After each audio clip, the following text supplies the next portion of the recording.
once the pyramid is completed, a funerary cult developed around the pyramid site with associated temples.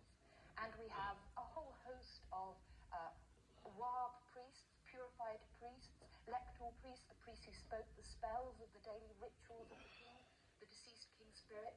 And so there was a whole associated industry that evolved around the pyramid building.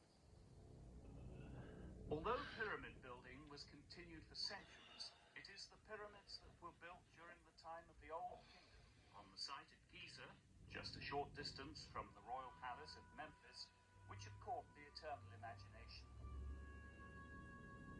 It is no wonder that these giants have earned a place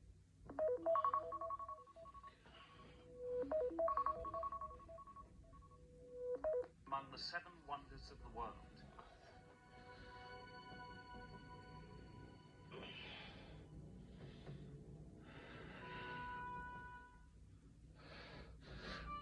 Cheops, who reigned from 2589 to 2566 BC, commissioned a pyramid of such size and splendor that it took 30 years to complete.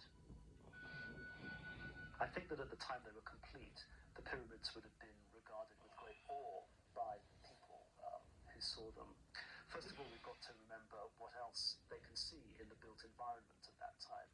It's not very impressive. And these great polished structures coming off the horizon would have seemed quite awesome. The Greek historian Herodotus, writing 2,000 years after the event, claimed that the pyramids used the labor of around 100,000 workmen at any one time.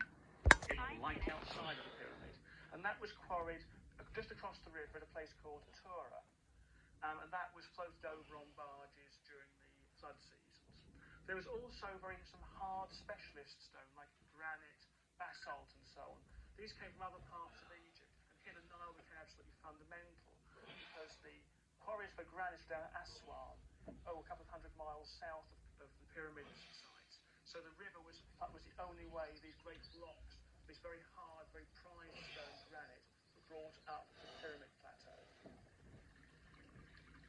Cheops' pyramid, built in the late 4th dynasty, contains 2,003,000 blocks of stone, some weighing as much as 60 tons. Some of the largest stones were used to form the roofs of the burial chambers.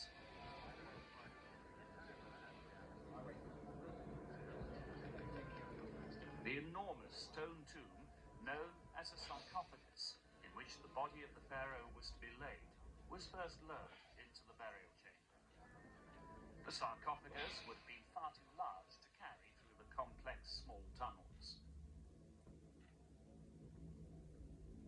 This was done by filling the chamber up with sand, hauling the sarcophagus on top, then removing the sand from the chamber, which in turn gradually lowered the tomb. The sarcophagus was finally placed into a hole, which was specially prepared for it in the floor of the bench. And this is from the Arabic word for bench, because what we have is a superstructure, which is a mound, basically. So the earlier kings of the early dynastic period were being buried in subterranean tombs with mound-style superstructures. And what we find is that the later tombs at Saqqara are in fact stepped, mud brick, stepped superstructures. So we don't have a leap out of the blue when in the 3rd dynasty, Zoser chose to create a stepped superstructure to his burial. What he did decide to do was to make it quite enormous and to create it out of stone. The giant superstructure of the pyramid had the same function as the Mastaba, the visible outer monument, rather like the front of the pharaoh's house.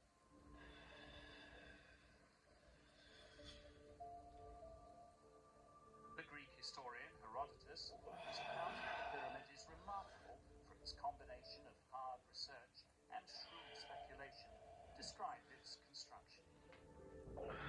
The pyramid was constructed in tiers or steps, something like The 5th century BC, so thousands of years after the pyramids were actually built.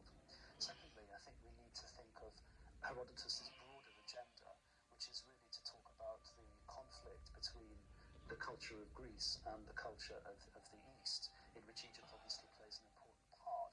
So he isn't really trying to write an authoritative and reliable history.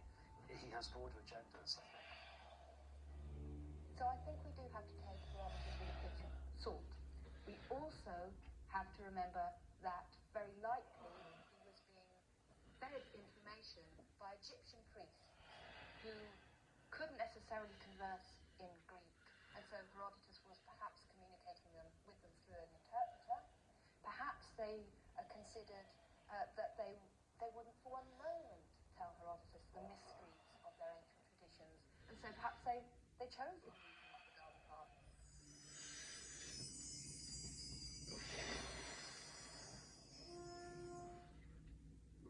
Khufu's step pyramid looks as if 6 mastabas, or layers of stone, each one smaller than the last, have simply been put on top of one another.